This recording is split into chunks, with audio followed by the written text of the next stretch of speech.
ఈ విరాట్ రూపం నుంచి మనకి తన్మాత్రలు అనేవి వచ్చినాయి. తన్మాత్రలు అంటే శబ్ద స్పర్శ రూప రసగంధాలు, పంచభూతముల యొక్క సూక్ష్మ రూపాలు.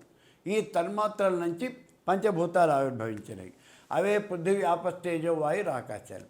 వీటిల్లో మొట్టమొదటిగా వచ్చింది ఏమిటి? ఆకాశం వచ్చింది.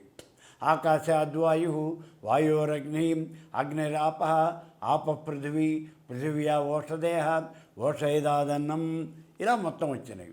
ఈ అన్నం అనేది ఆవిర్భవించిన తర్వాత ఇప్పుడు జీవజాలం, సూక్ష్మజీవులు కానీ ఇక ఏకణజీవి భూకణజీవి ఇలా జీవజాలం అనేది వచ్చింది.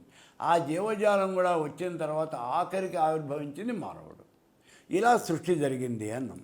ఇప్పుడు ఈ సృష్టి జరిగే సమయంలో మొట్టమొదటిగా మనకి ఇక్కడ పంచభూతాలు వచ్చాయి అన్నాం కదా. పంచభూతాలు వచ్చినప్పుడు మొట్టమొదటిగా వచ్చింది ఆకాశం. ఆకాశం యొక్క లక్షణం శబ్దం. ఆకాశంలో ఉన్నటువంటి శబ్దం ఒక్కటే. ఆకాశం నుంచి వచ్చింది వాయువు. వాయువు యొక్క లక్షణం స్పర్శ. వాయువులో ఎన్ని లక్షణాలు ఉన్నాయి? శబ్దము స్పర్శ రెండు లక్షణాలు ఉన్నాయి. వాయువు నుంచి వచ్చింది అగ్ని. అగ్నిలోకి వచ్చేప్పుడు 3 లక్షణాలు ఉన్నాయి: శబ్దము స్పర్శ రూపం. ఈ అగ్ని నుంచి జలం వచ్చింది. ఇందులో శబ్ద స్పర్శ రూప రసాలు 4 ఉన్నాయి. దాని నుంచి భూమి వచ్చింది. ఈ భూమిలో 5 లక్షణాలు ఉన్నాయి: శబ్ద స్పర్శ రూప రసగంధాలు 5 లక్షణాలు వచ్చినాయి. ఈ 5 లక్షణాలు వచ్చేప్పటికి ఇవి ఉన్నటువంటి లక్షణాలు.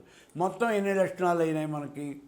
5, 4, 3, 2, 1. ఆకాశంలో 1, భూమిలో 5.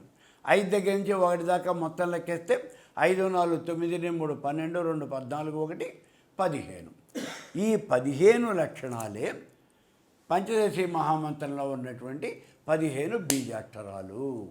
అది పంచదశి మహామంత్రం ఎలా ఆవిర్భవించింది అంటే వాటి నుంచి ఆవిర్భవించింది.